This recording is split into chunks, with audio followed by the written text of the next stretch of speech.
ప్రభు అయినటువంటి యేసుక్రీస్తు నామములో మీ అందరికీ ఈ కార్యక్రమాన్ని వీక్షిస్తున్నటువంటి మీ అందరికీ నా ప్రత్యేకమైనటువంటి వందనములు తెలియపరుస్తూ ఉన్నాను. ఈరోజు ఒక ప్రత్యేకమైనటువంటి అంశముతో మీ ముందుకు రావాలని ఆశపడుతూ ఉన్నాను. ఈరోజు దేవుని యొక్క వాక్యాన్ని మనం ధ్యానం చేద్దాము. క్రైస్తవుడు వర్ధిల్లాలి అంటే ఏమి చేయాలి? ఒక క్రైస్తవుడు వర్ధిల్లాలి అంటే ఏం చేయాలి అనేటువంటి అంశాన్ని ఈరోజు మనం ధ్యానం చేసుకుందాము.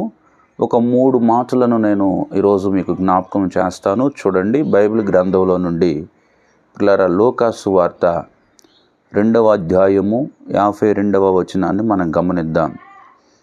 ఇక్కడ రాయబడినటువంటి మాటను మనము జ్ఞాపకం చేసుకున్నప్పుడు అక్కడ రాయబడినటువంటి వాక్యం ఏమంటే, యేసు జ్ఞానమందును వయస్సునందును దేవుని దయందును మనుషుల దయందును వర్ధిల్లుచూ ఉండెను. ప్రియ సహోదరి సహోదరుడా, ఈ యొక్క సమయంలో మన ప్రభు అయినటువంటి యేసుక్రీస్తు ప్రభుల వారు ఈ భూమి మీద 33.5 సంవత్సరాలు సశరీరుడిగా జీవించినటువంటి దినాలలో ఆయన జ్ఞానమందు వయస్సునందు దేవుని యొక్క దయందు అలాగే మనుషుల యొక్క దయందును కూడా వర్ధిల్లుచుండెను అని రాయబడింది. అలాగే ప్రియులారా, ఒక క్రైస్తవులంగా ప్రభుని ఎరిగినటువంటి వారముగా మనము కూడా ప్రభు అయినటువంటి యేసుక్రీస్తు ప్రభుల వారు మరి వర్ధిల్లాలి, మనము ఆశీర్వదించబడాలి ఒక క్రైస్తవులుగా ఆయన ఆశపడుతూ ఉన్నాడు. ఈరోజు చాలా క్రైస్తవ కుటుంబాలు మనం చూస్తూ ఉన్నట్లయితే దేవుని యొక్క సన్నిధికి వెళ్తూ ఉన్నారు, దేవుని యొక్క సన్నిధిలో మరి ప్రార్థిస్తూ ఉన్నారు, మరి క్రమముగా నడిపించబడుతున్నప్పటికీ కూడా చాలామంది జీవితాలలో దేవుని యొక్క ఆశీర్వాదం మరి లేనట్లుగా మనం చూస్తూ ఉన్నాం. అలాగే ప్రియులారా, మరి యేసుక్రీస్తు ప్రభుల వారు కూడా ఆయన సశరీరుడిగా మనవలే ఈ భూలోకములో ఆయన ఒక దైవ కుమారుడిగా జీవించిన దినాలలో ఆయన జ్ఞానమునందును వయస్సునందును దేవుని యొక్క దయందును అలాగే మనుషుల యొక్క దయందును కూడా వర్ధిల్లుచుండెనని రాయబడింది. అలాగే ప్రియులారా, యోహాను గారు మాట్లాడుతూ 3వ పత్రిక 1వ అధ్యాయము 2వ వచనాన్ని మనం జ్ఞాపకం చేసుకున్నప్పుడు అక్కడ ఆయన మాట్లాడుతూ ఉన్నారు. చూడండి, ప్రియుడా, నీ ఆత్మ వర్ధిల్లుచున్న ప్రకారము నీవు అన్ని విషయములలోనూ వర్ధిల్లుచు సౌఖ్యముగా ఉండవలెనని ప్రార్థించుచూ ఉన్నాను. ప్రియులారా, యోహాను భక్తుడు అక్కడ మనకి రాస్తున్నటువంటి మాట ఏమిటంటే, ఆత్మలో వర్ధిల్లుచున్న ప్రకారము అన్ని విషయాలలో కూడా వర్ధిల్లుచు సౌఖ్యముగా ఉండవలనని ఆయన ప్రార్థిస్తున్నట్లుగా మనకి తెలియపరుస్తూ ఉన్నాడు. అయితే పిల్లరా, ఇంతకీ మనము దేవుని యొక్క సన్నిధిలో వర్ధిల్లాలి అంటే, దేవుని యొక్క సన్నిధిలో ఒక క్రైస్తవులముగా మనము ఆశీర్వదించబడాలి అంటే మొట్టమొదటిగా పిల్లరా మనం చేయవలసినటువంటి పనేమిటో ఒక 3 అంశములను మనం జ్ఞాపకం చేసుకుందాం.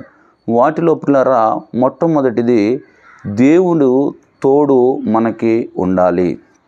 మొట్టమొదటి మాట ఏమిటంటే, దేవుని యొక్క తోడు మనకి ఉండాలి. దేవుని యొక్క తోడు కనుక నీకు ఉన్నట్లయితే నీవు ఆశీర్వదించబడతావు, నీవు వర్ధిల్లుతావు అని దేవుని వాక్యము సెలవిస్తూ ఉంది. ప్రియ దేవుని బిడ్డలారా, దేవుని యొక్క సన్నిధికి మనం వెళ్తూ ఉన్నాం, దేవునిని ఆరాధిస్తూ ఉన్నాం, దేవుని యొక్క సన్నిధిలో దేవునిని గణపరుస్తూ ఉన్నాం. ఆయన సొంత రక్షణగా మనము దేవుని యొక్క సన్నిధిలో రక్షించబడ్డాం. ఈరోజు ప్రియులారా, దేవుని యొక్క సన్నిధి మనతో ఉందా? దేవుని యొక్క సహాయం మనకుందా? దేవుడు మనకు తోడుగా ఉన్నాడా? ఈరోజు మనం పరీక్షించుకోవాలి.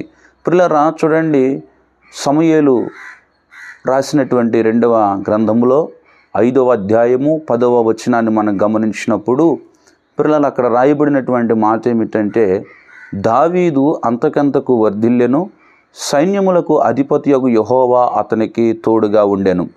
ప్రియులారా, దావీదు ఎక్కడికి వెళ్ళినా కానీ విజయాన్ని పొందాడు. దావీదు ఎక్కడికి వెళ్ళినా కానీ మరి జయాన్ని ఆయన కలిగి ఉన్నాడు. అంతేకాదు ప్రియులారా, అతడు సుబుద్ధి కలిగిన వాడై ఉన్నట్లుగా లేఖనాల్లో మనం చూస్తూ ఉన్నాం.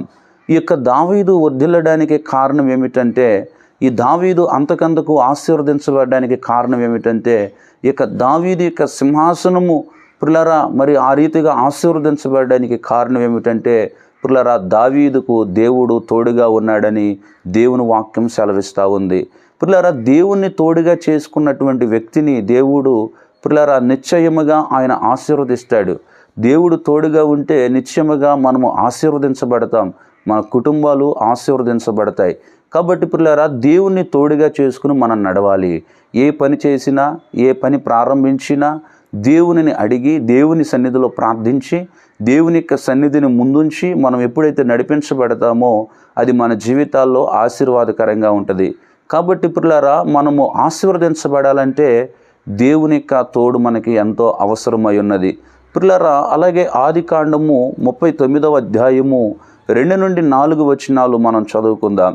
యెహోవా యోసేపునకు తోడయుండెను గనుక అతడు వర్ధిల్లుచు తన యజమానుడగు ఆ ఐగుప్తుని ఇంట ఉండెను. యెహోవా అతనికి తోడయుండెననియు అతడు చేసినదంతయు అతని చేతిలో యెహోవా సఫలము చేసిననియు అతని యజమానుడు చూచినప్పుడు యోసేపు మీద అతనికి కటాక్షము కలిగెను. కనుక అతని యొద్ద పరిచర్య చేయువాడాయెను. మరియు అతడు తన ఇంటి మీద విచారణకర్తగా అతన్ని నియమించి తనకు కలిగినదంతయు అతని చేతికి అప్పగించెను. ప్రియ దేవుని బిడ్డలారా, ఈ 39వ అధ్యాయము 2 నుండి 4 వచనాలను మనం గమనించినప్పుడు, యెహోవా యోసేపునకు తోడయుండెను గనక అతడు వర్ధిల్లుచు తన యజమానుడగు ఆ ఐగుప్తుని ఇంట ఉండెను. పిల్లరా, యోసేపు జీవితాన్ని మనం జ్ఞాపకం చేసుకుంటే ఆయన త్రోసివేయబడినవాడు, సహోదరుల చేత ద్వేషించబడినవాడు, ఒక పరదేశిగా వచ్చినటువంటి వ్యక్తి, ఒక తల్లికి ఒక తండ్రి కుటుంబానికి అలాగే సహోదరులకు కుటుంబానికి దూరముగా, మరి రక్త సంబంధికులకు దూరముగా, నానేనటువంటి వారు లేక మరి ఎంతో మనోదుఖముతో మనోవేదనతో మరి యోసేపు ఆ యొక్క తండ్రి ఇంటిని విడిచి మరి ఐగుప్తు యొక్క దేశమునకు మరి బానిసగా వచ్చి మరి ఆ ఐగుప్తుని యొక్క ఇంచులో మరి ఒక పనివానిగా మరి చేరినట్లుగా మనం చూస్తూ ఉన్నాం.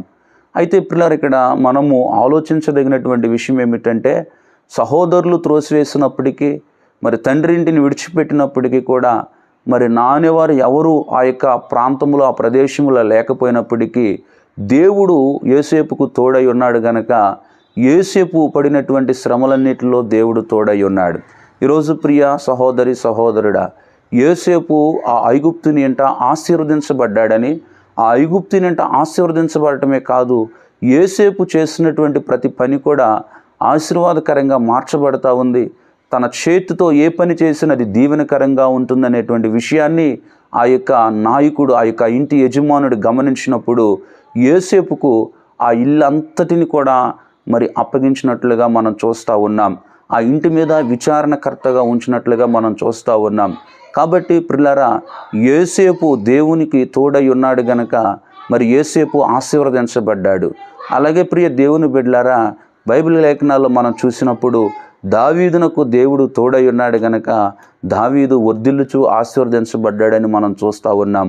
కనుక ప్రియ సహోదరి సహోదరుడా, ఈరోజు మనము ఆశీర్వదించబడాలి, మనము వర్ధిల్లాలి అంటే దేవుడు నీకు తోడై ఉండాలి, దేవుడు మనకు తోడై ఉండాలి. ఆ దేవుణ్ణి తోడుగా చేసుకుని నడవాలి.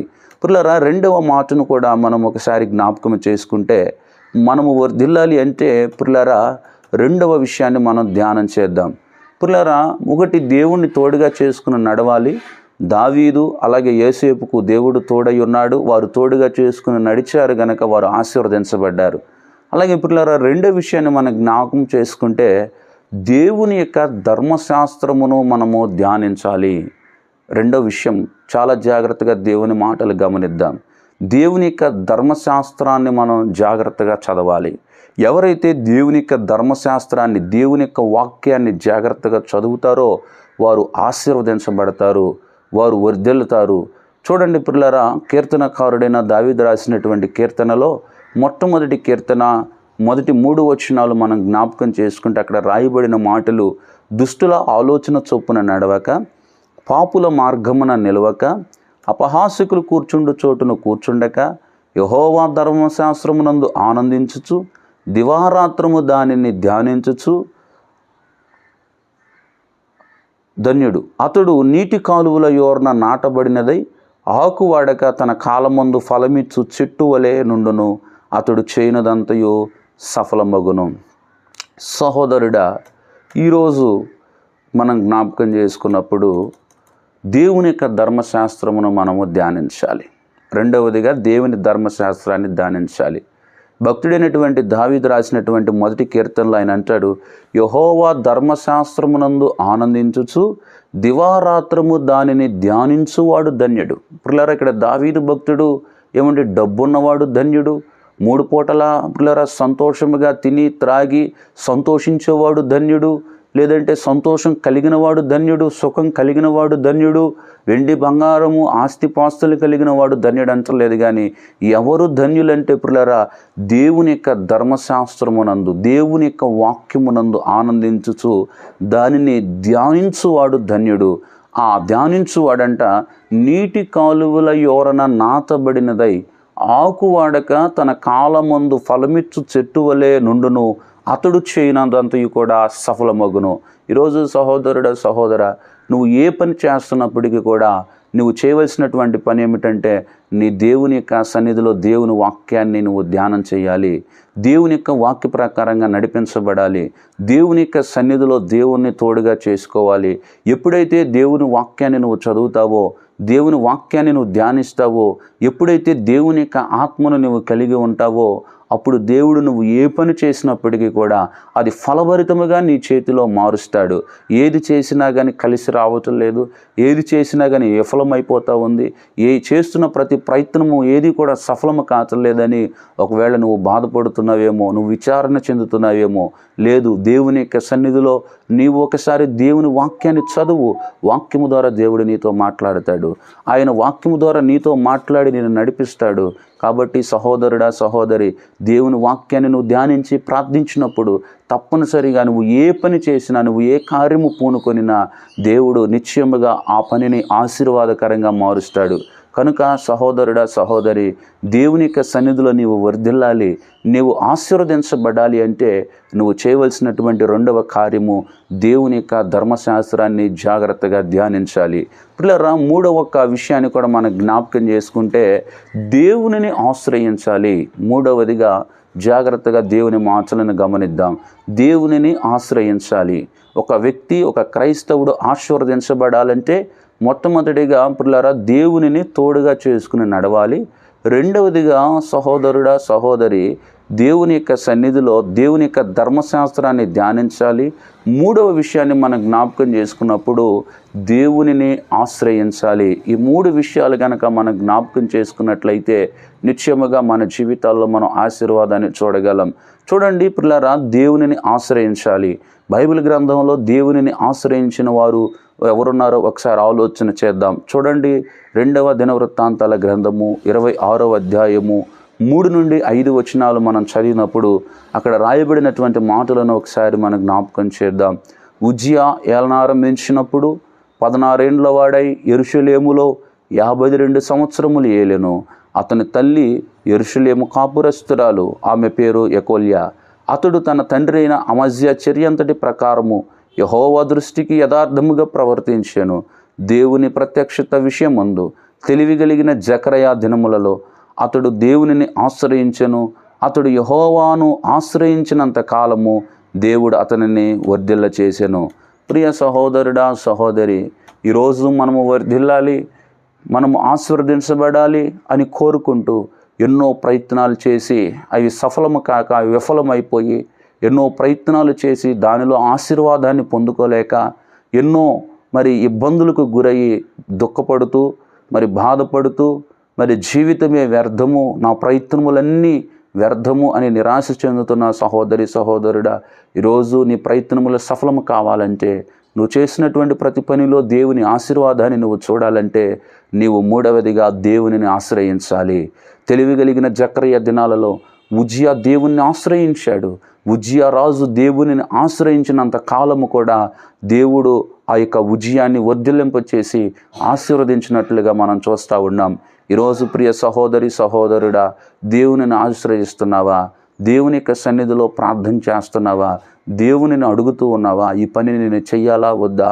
ఈ కార్యాన్ని నేను చెయ్యాలా వద్దా, అయ్యా ఈ కార్యాన్ని నేను చేస్తూ ఉన్నాను, ఇది నీ చిత్తమైతే దీన్ని ఆశీర్వదించని దేవుణ్ణి అడుగుతున్నావా, దేవునికి అప్పగిస్తూ ఉన్నావా? ఈరోజు మనం జ్ఞాపకం చేసుకుందాం. చూడండి ప్రియ సహోదరి సహోదరుడా, ఎంతోమంది ఈ లోక సంబంధమైనటువంటి వాటిని ఎన్నో ఆశ్రయిస్తూ ఉన్నారు, ఎన్నో వాటిని ఆశ్రయించి విఫలమవుతూ ఉన్నారు. కానీ నేను సృష్టించిన నీ సృష్టికర్త అయినటువంటి నీ దేవుని నువ్వు ఆశ్రయించగలుగుతున్నావా? నీ తండ్రిని నువ్వు ఆశ్రయించగలుగుతున్నావా? చూడండి, ఒక రాజుగా ఉన్నటువంటి వ్యక్తి, ఒక ఉజ్జియా రాజు ప్రిలరా దేవుణ్ణి ఆశ్రయించాడంట. ఎందుకంటే తన తండ్రి కాలంలో ఆయన ఎలాంటివాడో అతను ఎరిగినవాడు గనక, తన తండ్రి ఎలా ఆశీర్వదించబడ్డాడో, తన తండ్రి ఎలా దీవించబడ్డాడో ఉజ్జియా ఎరిగినవాడు గనక, చూడండి ప్రియులారా, తన తండ్రి యొక్క చర్యలంతటిని బట్టి యెహోవా దృష్టికి యథార్థంగా ప్రవర్తించాడంట ఉజ్జియా. కాబట్టి ప్రియులారా, యెహోవాను ఆశ్రయించినంత కాలము కూడా మరి ఉజ్జియా ఆశీర్వదించబడినట్లుగా, ఉజ్జియా రాజు వర్ధిల్లినట్లుగా, తన సింహాసనము వర్ధిల్ల చేసుకున్నట్లుగా లేఖనాల్లో రాయబడింది. కాబట్టి సహోదరుడా సహోదరి, ఈరోజు నువ్వు ఏ స్థితిలో ఉన్నప్పటికీ కూడా నీ మాటలను నీవు జ్ఞాపకం చేసుకో. ఈ మాటలు వింటున్నటువంటి నీవు ఈ 3 విషయాలలో నువ్వు ఎలా ఉన్నావో ఒకసారి ప్రాముఖ్యంగా ఆలోచన చేద్దాం. మొట్టమొదటి ప్రియులారా, దేవుని తోడుగా చేసుకుని నడుద్దాం. రెండవది, దేవుని యొక్క ధర్మశాస్త్రాన్ని ధ్యానం చేద్దాం. మూడవది, దేవునిని ఆశ్రయిద్దాం. ఈ 3 విషయాలు చేసి దేవుని యొక్క సన్నిధిలో సహోదరుడ సహోదరి నీవు ముందుకు వెళ్ళినప్పుడు నిశ్చయముగా దేవుడు మన ప్రయత్నములన్నీ సఫలము చేయునుగాక. మిమ్మును మీ కుటుంబాలను దేవుడు వర్ధిల్ల చేసి ఆశీర్వదించునుగాక. దేవుడు ఈ మాటలు దీవించునుగాక. ఆమేన్. పరిశుద్ధుడా, ప్రేమ కలిగిన తండ్రి, ఆశ్చర్యకరుడా, మీకు వందనాలు స్తోత్రాలు చెల్లిస్తున్నాను. ఈ సమయంలో ఇదిగో తండ్రి, మీరు తెలియపరిచిన ఈ కొద్ది మాటలను బట్టి మీకు వందనాలు స్తోత్రాలు. ఒక వ్యక్తి ఆశీర్వదించబడాలంటే, ఒక క్రైస్తవ బిడ్డ వర్ధిల్లాలి అంటే, అయ్యా మీరు మాతో మాట్లాడిన ప్రతి మాటను బట్టి మీకు స్తోత్రాలు చెల్లిస్తూ ఉన్నాం. ఈ మాటలు వింటున్న ప్రతి బిడ్డను మీరు ఆశీర్వదించండి, దీవించండి. వారి జీవితాల్లో ఎన్నో ప్రయత్నాలు చేసి, ఎన్నో ప్రయత్నాలలో వారు విఫలమైపోయి, వారు ఎంతో నిరుత్సాహంలో నిరాశ్రయులై ఉన్నారేమో ఒకసారి మీరు జ్ఞాపకం చేసుకునండి ప్రభువా. వారి ప్రయత్నములో విసిగిపోయి, ఇక నా జీవితం వ్యర్థము, నా ప్రయత్నములు వ్యర్థని విసిగి చెంది మరి మనోవేదనలో ఉన్నవారు ఉన్నారేమో, అప్పుల్లో రుణాల్లో కూరుకుపోయిన వారు ఉన్నారేమో. అయ్యా మరల వారిని లేవనెత్తండి. ఇదిగో తండ్రి, నేను తోడుగా చేసుకున్న యోసేపు ఆశీర్వదించబడ్డాడు, దావీదు ఆశీర్వదించబడ్డాడయ్యా. నీ ధర్మశాస్త్ర గ్రంథాన్ని ధ్యానించువారు ఆశీర్వదించబడతారని, నిన్ను ఆశ్రయించువారు ఆశీర్వదించబడతారని లేఖనాలు సెలవిస్తూ ఉన్నాయి. అయ్యా ఈ మాటల ద్వారా ప్రతి బిడ్డను కూడా మీరు బలపరిచి, నిన్ను ఆశ్రయించి మీ ద్వారా ఆశీర్వదించబడడానికి అయ్యా ప్రతి బిడ్డను కూడా మీరు ప్రేరేపించి, ఈ మాటలు వారి హృదయాలలో ముద్రించి, వారి కుటుంబాలను వారి ప్రయత్నములను మీరు సఫలము చేయమని యేసు పరిశుద్ధ నామమున ప్రార్థిస్తున్నాము తండ్రి. ఆమేన్.